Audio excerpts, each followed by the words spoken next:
ఇప్పుడు తెలంగాణకున్న బడ్జెట్ అన్నింటి ప్రకారం చూసినప్పుడు కేవలం దాంట్లో ఆ మురుగునీరు పోకుండా చేసి మంచినీళ్ళు పోయేలాగా చేసి కొంత మరీ మూసీకి ఆనుకొని ఉన్నటువంటి వాళ్ళని కొంత వాళ్ళకి ఇంకొక దగ్గర ఇండ్లు కట్టించే ప్రయత్నం చేస్తే సరిపోతుందని నేను అనుకోవడం.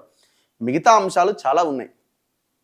రైతుల సమస్యలు, విద్య, వైద్యము, ఇన్ని సమస్యలు ఇంకా పెండింగ్లో ఉన్నాయి. రిటైర్డ్ ఎంప్లాయీస్ పెన్షన్లు బెనిఫిట్స్ రాక పిట్టల్లాగా రాలిపోతున్నారు. ఫీజు రియంబర్స్మెంట్ లేక 8-9 వేల కోట్లు పెండింగ్ ఉండి పిల్లలకు మెమోలు రాక నరకం అనుభవిస్తున్నారు పై చదువులకు పోలేక. దాని విషయం పట్టించుకుందామని దాని మీద రివ్యూ చేయడానికి వీళ్ళకి ఇది లేదు. ప్రతిపక్షాలు కూడా అసలు ఎవరు దాని గురించి మాట్లాడతలేడు. ఇగో ఇలా పవర్ పాయింట్ ప్రజలు ఇగో ఇట్లాంటి కలర్ ఫోటోలు చూపిస్తారు. ఇగో మనమేమో ఇది నేనే, ఇది నువ్వే, ఇది నేనే అనుకొని మనం మురవాలి ఈ ఫోటోలను చూసుకొని. ఇట్లా తయారు చేస్తారట. ఇక్కడ పిట్టె బొమ్మ పెట్టిరు, ఏందో ఇది ఇట్లా ఇవన్నీ అనమాట. ఇది రోడ్, ఇది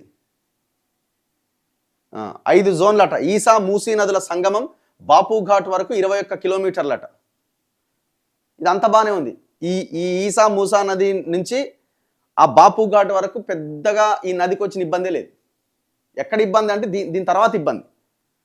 దాని తర్వాత బాపు ఘాట్ నుంచి పురాణా పూల్ వరకు 6 కిలోమీటర్లు, పురాణా పూల్ నుంచి ఎంజీబీఎస్ వరకు 4 కిలోమీటర్లు, ఎంజీబీఎస్ నుంచి ఉప్పల్ వరకు 8 కిలోమీటర్లు, ఉప్పల్ నుంచి ఓఆర్ఆర్ ఈస్ట్ గౌరెల్లి వరకు 16 కిలోమీటర్లు.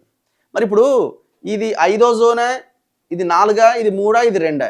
మరి ఇప్పుడు 4, 5వ జోన్లో ఉన్న వాటిని ఎందుకు పోయి కూలగొట్టినా? ఫస్ట్ జోన్ మీద కదా ఫోకస్ చేసింది. మరి గాడబోయి ఎందుకు కూలగొట్టినా ఫస్ట్? అంటే నీకు క్లారిటీ లేదు, ప్రణాళిక లేదు.